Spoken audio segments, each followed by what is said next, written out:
Donald Trump says that any Jewish American who votes for Democrats hates their religion and hates Israel. The 2024 Republican nominee made those comments yesterday during a podcast interview. Why do the Democrats hate Bibi Netanyahu?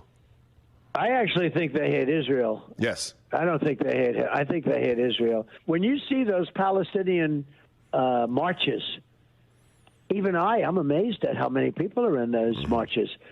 And guys like Schumer see that, and to him it's votes. I think it's votes more than anything else, because he was always pro-Israel. He's very anti-Israel now. Any Jewish person that votes for Democrats hates their religion, they hate everything about Israel, and they should be ashamed of themselves.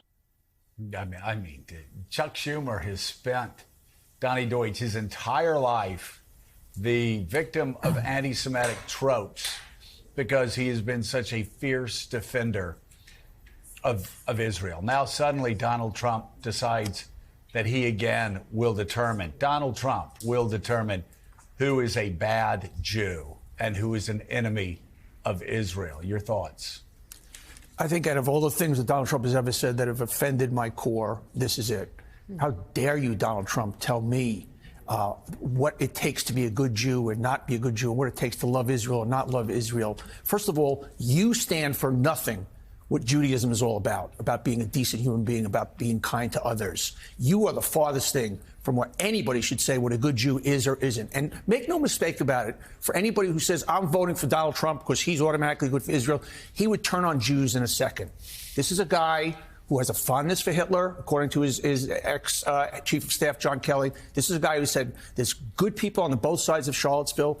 He would turn on Jews in a second if it was in his best interest. I know this could be very controversial. He doesn't care about Israel. He cares about Donald Trump. And how dare you tell me what it takes to be a good Jew or not? Yeah, Jen Palmieri, there's no doubt how deeply offensive these comments were. But as Mika just read, this is not new. This is something he has done for a long time. He has revealed himself to have these biases, these prejudices, and to defend those who have done unspeakable things, like in the wake of Charlottesville, as we played that clip a moment ago. But yet, nothing he says seems to shake his core supporters. And more than that, nothing he says seems to draw criticism from high-ranking Republicans who are trying to cling to power on Capitol Hill and elsewhere. They just, there is, I remember when earlier in the hour you all were talking about when he came down the escalator in 2015. And at the end of that campaign, I spoke with a consultant from one of the losing Republican primary campaigns.